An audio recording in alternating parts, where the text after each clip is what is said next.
Mimpi Sayyid Muhammad Qasim tentang karpet terbang, yang dimimpikan pada tahun 2011 atau 2012. Bismillahirrohmanirrohim. Assalamualaikum warahmatullahi wabarakatuh. Muhammad Qasim berkata, dalam mimpi ini aku dan saudaraku pergi ke suatu tempat. Aku merasa Allah Subhanahu wa Ta'ala memperhatikan dan mengamati kami.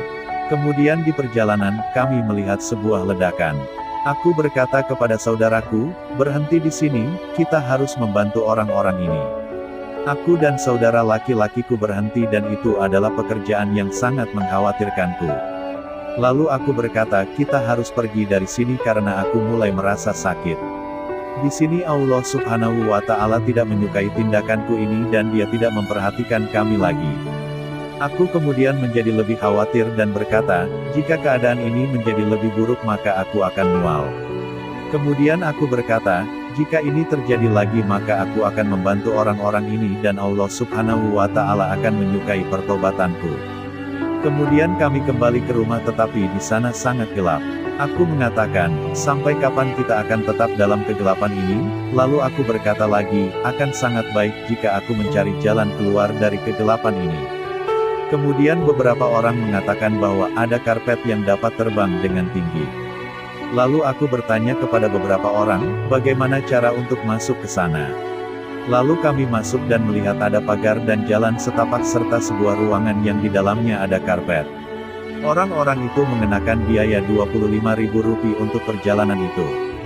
Kemudian ketika aku menghitung uangku, ternyata uangku cukup dan aku berkata Allah Subhanahu wa Ta'ala pasti telah memberiku uang ini.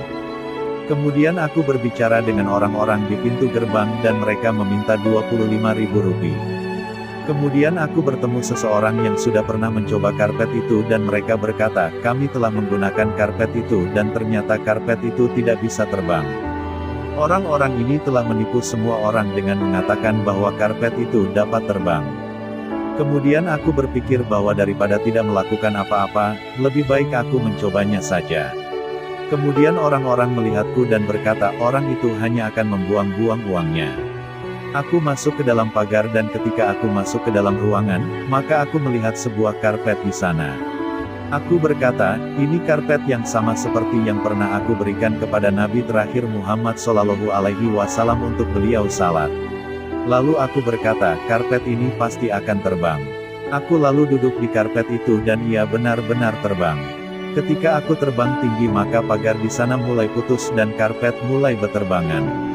Orang yang melakukan bisnis karpet ini berkata, kita tidak pernah bisa membuatnya terbang dan orang ini telah duduk di atasnya dan membuat karpet itu terbang.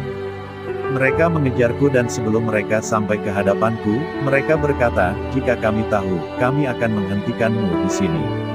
Lalu aku berkata, karpet ini akan menuju Allah Subhanahu wa Ta'ala. Kemudian aku mencapai Allah Subhanahu wa Ta'ala dan ketika aku sampai di sana Allah Subhanahu wa Ta'ala berkata, Qasim, selamat karena kamu telah sampai di sini. Kamu duduk dan bertasbih saja di sini dan orang-orang itu tidak akan bisa menemukanmu. Mimpi itu pun berakhir di sana. Wassalamualaikum warahmatullahi wabarakatuh.